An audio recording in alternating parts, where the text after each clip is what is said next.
በምድር ላይ ያሉ 80% የሚሆኑ የወንጌል አማኝ ክርስቲያኖች በጌታ ምጽአት ወቅት እዚሁ እንደሚቀሩ ጌታ በመልአኩ በኩል አሳየኝ። 20% የሚሆኑት ብቻ ከኢየሱስ ክርስቶስ ጋር ለመሆን ይነጠቃሉ።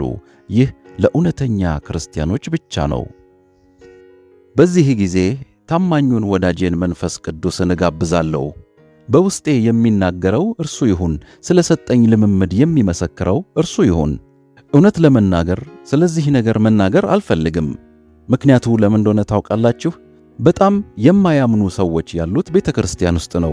እጅግ ግብዝ ሰዎች የምታገኙት ቤተ ክርስቲያን ውስጥ ነው። ነገር ግን ደግሞ እግዚአብሔርን መታዘዝ አለብኝ።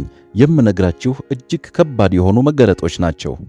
እነዚህን መገለጦች እግዚአብሔር እንዲሰጠኝ አልጠየቅኩትም። ይህን ያደረገው በምሕረቱ ብቻ ነው። በቤተ ክርስቲያን የጸሎት ፕሮግራም ላይ ይቅርታ ተጠያየቅንና ተቃቅፈን ተለቃቀስን። ከዚህ በኋላ የማስታውሰው አንድ ነገር ዶክተሮቹ ደርሰዋል ሲሉ ብቻ ነው። ከዚያች ደቂቃ ጀምሮ ጌታ መልሶ ሕይወትን እስከሚሰጠኝ ድረስ ዓይኖችን አልገለጥኳቸውም። ከዚያ በኋላ ሰውነቴ መቀዝቀዝ ጀመረ። ጤንነት አይሰማኝም ነበር። እያለቀስኩና እየጮኩ ነበር። እንዲህ አልኩት፣ ጌታ ሆይ እርዳኝ አልኩት። ከዚያ በኋላ ግን መናገር አቃተኝ። ይህ በግምት ከሌሊቱ 6:30 አካባቢ ላይ ነበር። ልምምዴ የጀመረው በዚያ ሰዓት እንደሆነ እገምታለሁ። ታምሜ ተኝቼ ሰዎች ከበውኝ ካለሁበት በድንገት ከሥጋዊ አካሌ ተለይቼ ወጣሁ። አንድ መልአክ መጣና ወደ ሰማይ ይዞኝ ሄደ። ከሰማይ ሆነን ወደ ምድር ተመለከትን። መልአኩ እንዲህ አለኝ፣ ተመልከች፣ መሬትን እያየሻት ነው። ለቤቶቹ ትኩረት አትስጪ አለኝ። በምድር ላይ ያሉትን ሁሉንም አብያተ ክርስቲያናት ተመልከቻቸው። ይህኛው ቤተ ክርስቲያን 20,000 አባላት አሉት። 10,000 አባላት ያሉት ሌላም አለ። ይህኛው ደግሞ 1,000 አባላት አሉት። ነገር ግን በእነዚያ ቤተ ክርስቲያናት ውስጥ በእርግጥ እውነተኛ ክርስቲያን የሆኑት ጥቂት ሰዎች ብቻ ናቸው። ልዑል እግዚአብሔር እንድነግርሽ የፈለገውን ልነግርሽ ይገባኛል አለኝ። ቤተ ክርስቲያናት በኃጢአት ተሞልተዋል። እነዚህ ቤተ ክርስቲያናት ውስጥ እጅግ በርካታ ኃጢአት አለ። አብዛኞቹ ሰዎች መንፈሳዊ ሞት የሞቱ ናቸው። በመሬት ላይ ካሉ 80% የሚሆኑት ወንጌል አማኝ ክርስቲያኖች አብያተ ክርስቲያናት በጌታ ምጽአት ወቅት እዚሁ እንደሚቀሩ ጌታ በመልአኩ በኩል አሳየኝ። እንዲሁ ለብ ያሉ በመሆናቸው ምክንያት እዚሁ ይቀራሉ። የጌታን መገኘት ባለመፈለጋቸው በኃጢአታቸውና በመፍራታቸው ምክንያት በምድር ላይ ሲቀሩ 20% የሚሆኑት ብቻ ከኢየሱስ ጋር ለመሆን ይነጠቃሉ። ይህ ለእውነተኛ ክርስቲያኖች ብቻ ነው። ለዚህ ነው ቃሉ የተጠሩ ብዙዎች የተመረጡ ግን ጥቂቶች ናቸውና የሚለው። ሁላችንም ተጠርተናል። ነገር ግን መጠራት ብቻ ሳይሆን መመረጥም አለብን። በብዙ አብያተ ክርስቲያናት ውስጥ ምን እየተፈጸመ እንዳለ ልግለጽላችሁ። እጅግ በርካታ ሃይማኖተኝነት አለ፣ ለእግዚአብሔር ቃል ግን ታማኝነት የለም። በቤተ ክርስቲያን ውስጥ ሰዎች በደስታ ጌታን ያወድሳሉ፣ ሐሴት ያደርጋሉ፣ ይደንሳሉ፣ በልሳን ይናገራሉ። ነገር ግን ወደ ቤታቸው ሲሄዱ ሙሉ በሙሉ የተለዩ ሰዎች ናቸው።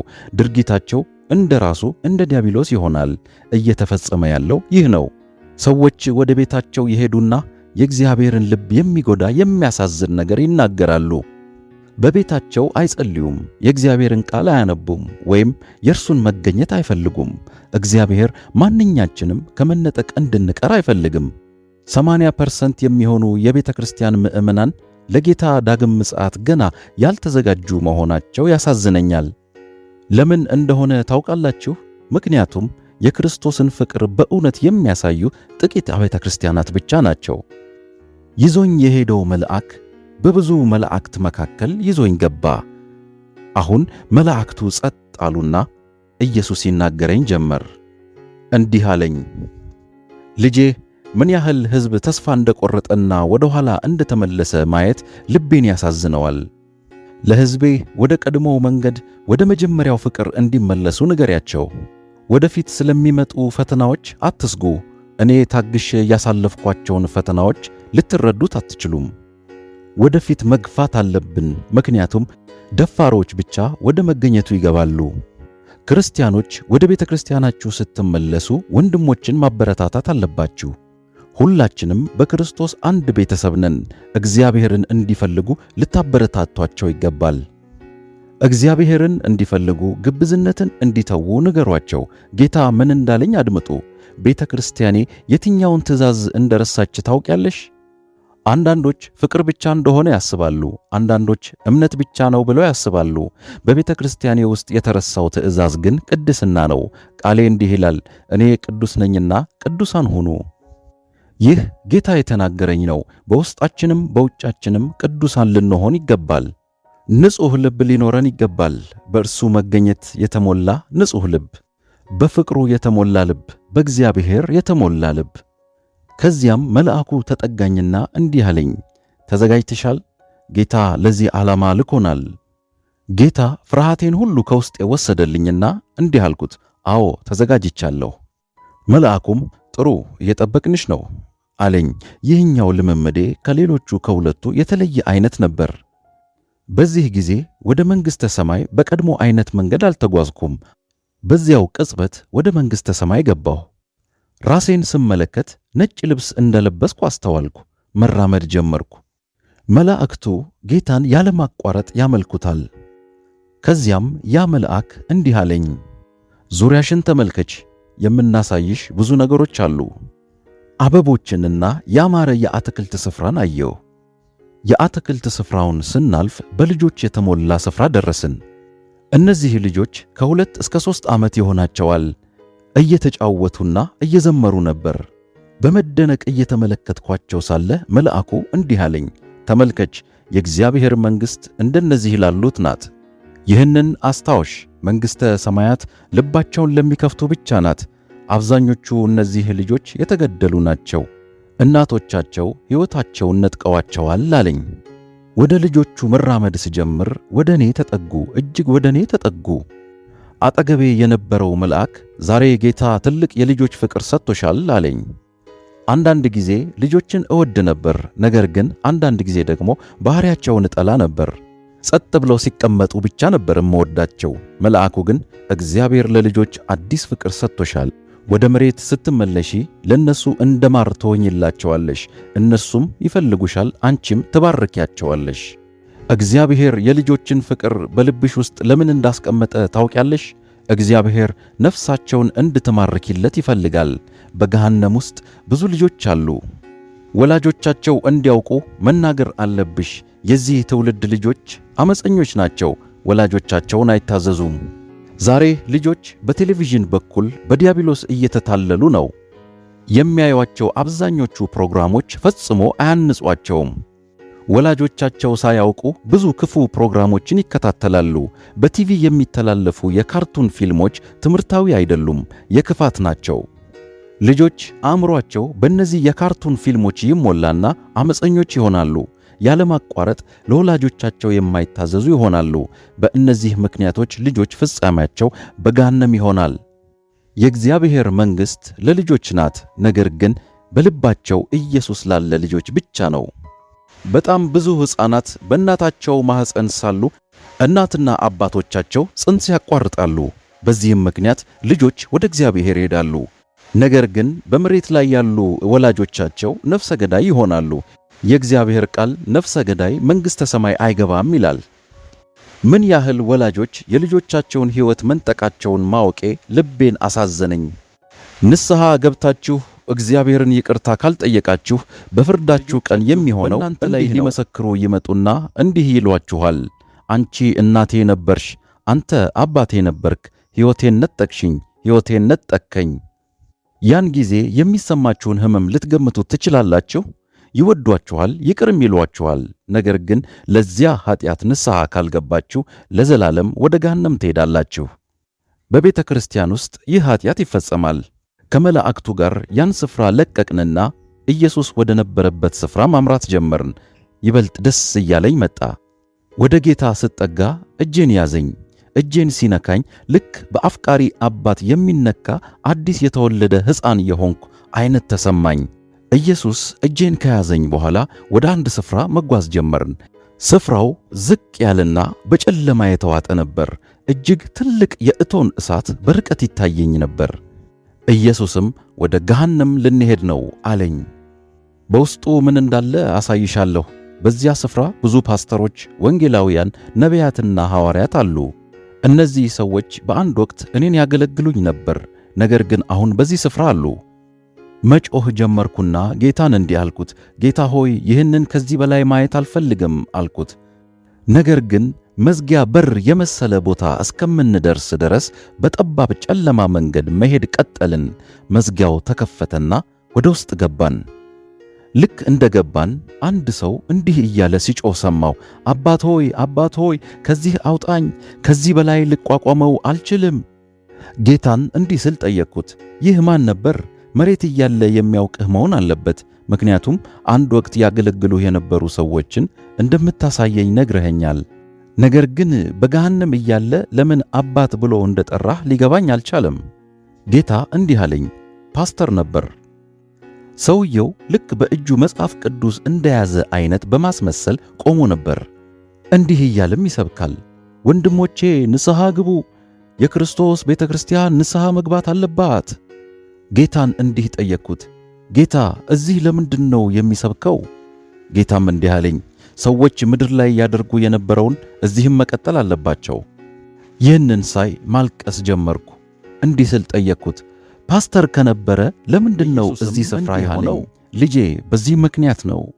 ከዚያ ስክሪን ከፊት ለፊቴ ተከፈተና የመሬት ላይ ሕይወቱን ማየት ጀመርኩ። ጌታ እንዲህ አለኝ፣ በምድር ላይ ሳለ ሰው አክባሪ ነበር። ነገር ግን በቅዱሱ ቦታዬ ላይ በሰዎች መካከል ልዩነትን ያሳይ ነበር። ሰዎችን ይለይ ነበር። በሰዎች ፊት ማድላት ኃጢአት ነው።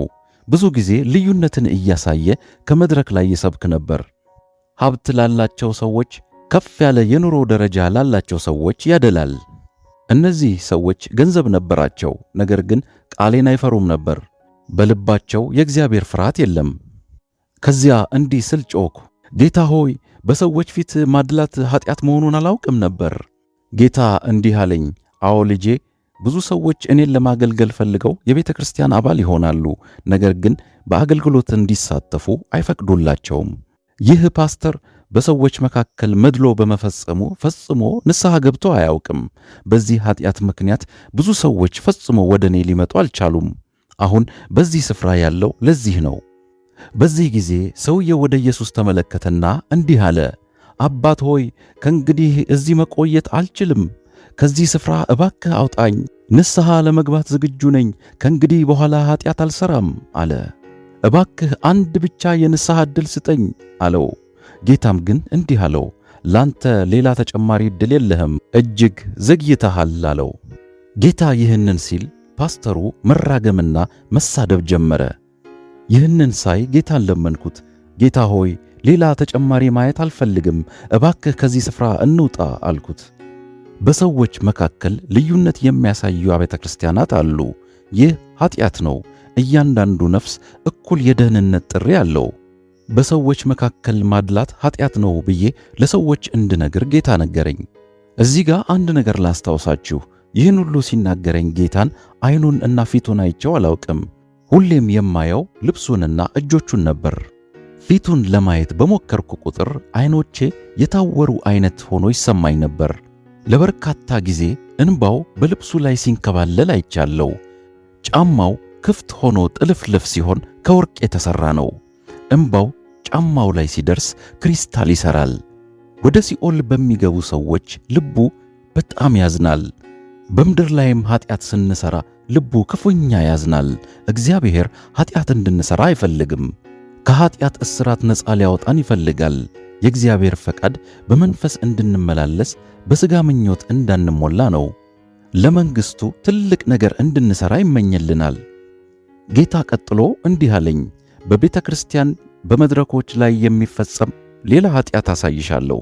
ይህም ሙዚቃን የተመለከተ ነው። ሰዎች በቤተ ክርስቲያን መድረኮች ላይ የሮክ ሙዚቃ፣ የራፕ ሙዚቃና የሬጌ ሙዚቃ ሲያደምጡ ጌታ አሳየኝ። ይህ ጌታን ያሳዝነዋል። የእግዚአብሔር ቃል በመንፈስና በእውነት እንድናመልከው እንደሚፈልግ ይነግረናል። ሲኦል ውስጥ ወደ ሌላ ስፍራ ሄድን። እዚያ አንድ ወጣት ሲዘምር አየው። በክርስቲያን ራፕ እና ሬጌ አይነት ሙዚቃ ይዘምር ነበር። አሁንም ጌታን እንዲህ ብዬ ጠየቅኩት፣ ይህ ሰው እዚህ ያለው ለምንድን ነው? ጌታ እዚህ ለምን እንደሚዘምር በእውነት ማወቅ እፈልጋለሁ። ለምንድን ነው እየዘመረ ያለው አልኩት። በዚህ ጊዜ እጅግ በርካታ ሙዚቀኞች በሲኦል ውስጥ መሆናቸውን አስተዋልኩ። በጣም በዓለም ታዋቂ የሆኑ ሙዚቀኞች በገሃነም ውስጥ በመቃጠል ላይ ነበሩ እና ጌታን ይህ ግን እኮ በቤተ ክርስቲያን ይዘምር ነበር አልኩት። ጌታም እንዲህ አለኝ፣ አዎ ልጄ፣ በቤተ ክርስቲያንማ ይዘምር ነበር አለኝና ወደዚህ ወጣት አጠገብ እንድጠጋ ፈቀደልኝ። ነገር ግን ጌታ እጄን ይዞኝ ነበር። ስለዚህ ከዚህ ወጣት ጋር መነጋገር ጀመርኩ።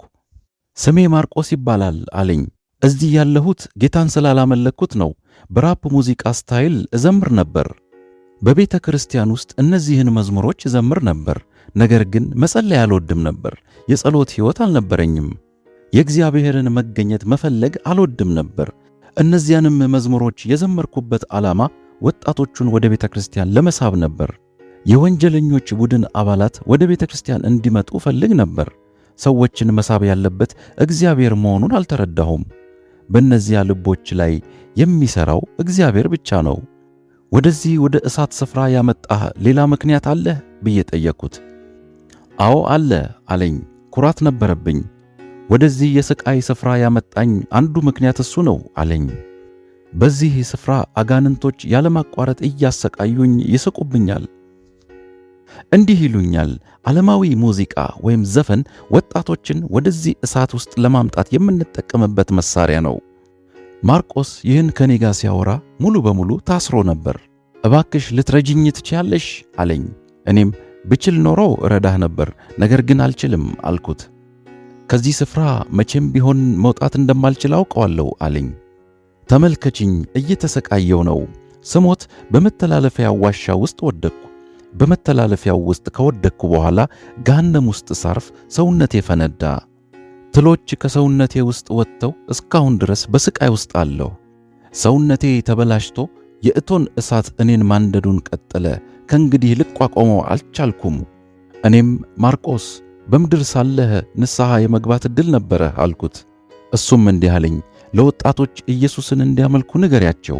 ለጠቅላላ ቤተ ክርስቲያን እግዚአብሔርን ብቻ እንዲያመልኩ ንገሪያቸው። እግዚአብሔር እውነተኛ አምላኪዎችን ይፈልጋል። ማርቆስ ይህን ከተናገረ በኋላ በመካከላችን እሳት መጣ። እኔ ወደ ኋላ እንዳልኩ እሱ በእሳቱ ተዋጠ። ስቃዩ እንደ በፊቱ ቀጠለ። ኢየሱስም እንዲህ ሲል አስጠነቀቀኝ። ብዙ ክርስቲያኖች እንዲህ አይነት ዘፈኖችን፣ ሙዚቃዎችን በመጠቀም በዓለም ያሉትን ወደ እኔ መሳብ እንደሚችሉ ያስባሉ። ነገር ግን አይደለም። የሰዎችን ኃጢአት ወደ ንስሐና ወደ ኑዛዜ የሚያመጣው የሰዎች ሥራ ውጤት የሆነው ዘፈን አይደለም። የሰዎችን ኃጢአት የሚያሳምነውና ወደ ንስሐ የሚመራው መንፈስ ቅዱስ ነው። የሰዎችን ልብ የምነካው እኔ ነኝ። የሰዎችን ልብ የምሠራው እኔ ነኝ። እኔ ብቻ ማዳን እችላለሁ። ሰዎች አዳኞች እንደሆኑ ያስባሉ። እንደዚህ አይነት ሙዚቃ ወይም ዘፈን የምታዳምጡ ሰዎች ማቆም እንዳለባችሁ መክራችኋለሁ። በእርግጥ ይህ በእናንተና በእግዚአብሔር መካከል ያለ ጉዳይ ነው። ነገር ግን እኔ ይህን በመናገር የእግዚአብሔርን ፈቃድ ፈጽሜያለሁ። እኔ ከእንግዲህ ኃላፊነት የለብኝም፣ ምክንያቱም እግዚአብሔር የተናገረኝን ነግሬያችኋለሁ። መቀበል አለመቀበል የእናንተ ፈንታ ነው። ገሃነም በምድር ላይ ከምታዩት ሕይወት በላይ እውን የሆነ ስፍራ መሆኑን ልነግራችሁ ፈልጋለሁ። ጌታ እንዲህ ነው ያለኝ፣ ለቤተ ክርስቲያኔ በመንፈስና በእውነት እንዲያመልኩኝ ንገሪ ብሎኛል። ከዚያም ቀጥሎ ሌላ አንዲትን ሴት አየሁ። እሷም ከእንግዲህ ልቋቋመው አልችልም፣ ከእንግዲህ ልሸከመው አልችልም፣ ጌታ እርዳኝ እያለች ትጮህ ነበር። ይህች ሴት በምድር ላይ በነበረችበት ወቅት እግዚአብሔርን ለብዙ ዓመታት አገልግላለች። ከዚህ ከምድራዊ ሕይወታችሁ በኋላ ጌታን ለምን ያህል ዓመታት ማወቃችሁ ዋጋ አያስገኝላችሁም። ደህንነትን የምናገኘው በሙሉ ልባችን እግዚአብሔርን በማገልገልና ፈቃዱ የሆነውን ሕይወት በመኖር ነው። ይህች ሴት የእግዚአብሔርን ቃል ታውቅ ነበር፣ የእግዚአብሔርን ቃል ትሰብክ ነበር። ነገር ግን በገሃነም እሳት ውስጥ ለርኩሳን መናፍስት እንዲህ እያለች ትናገራለች። እኔ የፓስተር ሚስት ነኝ፣ አትንኩኝ፣ ይህን በእኔ ላይ አታድርጉ። ነገር ግን ጋኔኖቹ ይገርፏት ነበር። በምድር ላይ ሳለች የእግዚአብሔርን ቃል የምትሰብክ የፓስተር ሚስት ነበረች፣ ልጆችም ነበሯት። ነገር ግን ይህ የባሏን ቃል ኪዳን ከማፍረስ አልጠበቃትም። ታውቃላችሁ፣ ይህ ኃጢአት በበርካታ ቤተክርስቲያናት ውስጥ አለ። ሌላው ቀርቶ የእግዚአብሔር ቃል አገልጋዮች ሳይቀሩ በዚህ ኃጢአት ውስጥ ይገኛሉ። ይህ ማብቃት አለበት። በምድር ላይ ያሉ ብዙ ሰዎች የእግዚአብሔርን ቃል ይሰብካሉ፣ ነገር ግን በኃጢአት መኖራቸውን ይቀጥላሉ። ሰዎች ኃጢአት መስራታቸውን ማቆምና እግዚአብሔርን መፈለግ መጀመር አለባቸው። በገሃነም ውስጥ ሲቃጠል ያየሁት ሌላ እንዲሁ አንድ ፓስተር የነበረ ሰው ሰዎች ወደዚህ እንዳይመጡ ማስጠንቀቅ አለብሽ፣ እባክሽ ቤተ ክርስቲያን ከገሃነም እሳት እንድታመልጥ ማስጠንቀቅ አለብሽ እያለ ወደ እኔ ጮኸ። በዘላለም መቃጠል፣ በዘላለም ስቃይ ውስጥ ነው። ስቃይ፣ ስቃይ፣ የማያቋርጥ ስቃይ። አንድ ፓስተር የነበረ ሰው ፍጻሜው እንዲህ በገሃነም መሆኑን ሳይ ተስፋ ቆረጥኩ። ለጌታ እንዲህ አልኩት፣ ሌላ ተጨማሪ ማየት አልፈልግም፣ ከእንግዲህ በኋላ መስበክም አልፈልግም አልኩት።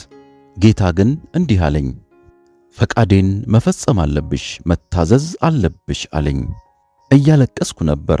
ለጌታ ቃል ገባሁለት። እንዲህ አልኩት፣ እሺ ጌታ፣ በእኔ ላይ የሚነሳ ይነሳ። አንተ ከእኔ ጋር እንደምትሆን ቃል ገብተህልኛል። ስለዚህ ምንም ቢሆን እቀጥላለሁ። ፍጻሜ በዚህ የስቃይ ቦታ እንዲሆን አልፈልግም። በሕይወቴ ላይ የእግዚአብሔርን ጥሪ መፈጸም እፈልጋለሁ። ከዚህ በኋላ ጌታ የግል ሕይወቴንም የተመለከቱ ነገሮችን ገልጾልኛል። አትፍሪ፣ ሁል ጊዜም እኔ ካንቺ ጋር ነኝ ብሎኛል። ከዚያም ከገሃነም በፍጥነት መውጣት ፈለግኩ። በመሬት ያሉ የብዙ ሰዎች ፍቅር እየቀዘቀዘ መጥቷል። ብዙ አስቸጋሪ ፈተናዎች ወደ መሬት እየመጡ ነው አለኝ ጌታ። አንዳንድ ፓስተሮች ምዕመናንን ከሌላ ቤተ ክርስቲያን ወደ እነሱ ለማምጣት ከሰዎች ጋር ይጣላሉ። ቤተ ክርስቲያናቸውን በቀላሉ ሊሞሉ ይፈልጋሉ። ነፍሳት የኛ አይደሉም፣ የኢየሱስ ክርስቶስ ናቸው። በፉክክር ውስጥ ትሕትና የለም። እግዚአብሔር እንድንከፋፈል አይፈልግም። እንደ ዛሬው ሁላችንም አንድ እንድንሆን ይፈልጋል። እርስ በርሳችን እንድንረዳዳ ይፈልጋል። ከየት የመጣችሁ መሆኑ ችግር የለውም። አንድ መሆን አለብን። እግዚአብሔር አንድ እንድንሆን ይፈልጋል። ሁላችንም አንድ አካል ነን። እሱ ራስ ነው። ፍጻሜያቸው በሲኦል እንደሆነው እንደነዚያ ሰዎች እንዳንሆን እርስ በርሳችን መዋደድ አለብን። ለቁሳዊ ነገሮች አትጣሉ። በረከታችንን እንዳናጣ ዲያብሎስን ራሱን መጣላት አለብን። እግዚአብሔር ሊያሳፍራችሁ እየሞከረ አይደለም። እግዚአብሔር እያረማችሁ ነው። ትሕትናና የጸጸት መንፈስ እንዲኖራችሁ ይፈልጋል። ንስሐ ግቡ፣ ጥፋታችሁን አትድገሙ። እግዚአብሔር ለኛ ያለው ምኞት ወደ እርሱ መገኘት እንድንገባ ነው። ነገር ግን በቅድስና መመላለስ አለብን። ጌታ ያንን የእሳት ባህር ካሳየኝ በኋላ ያንን ስፍራ ለቀን ወጣን። ጌታም በመጨረሻ እንዲህ አለኝ፣ እኔ ፈጽሞ አልለወጥም። የአብርሃም የይስሐቅና የያዕቆብ ሕያው አምላክ ነኝ። ጌታ ይህንን ሲለኝ ወደ ምድራዊ አካሌ መጥቼ ገባሁ። ለ23 ሰዓታት ሞቼ ከነበረበትም ነቃሁ። ክብር ሁሉ ለጌታ ይሁን።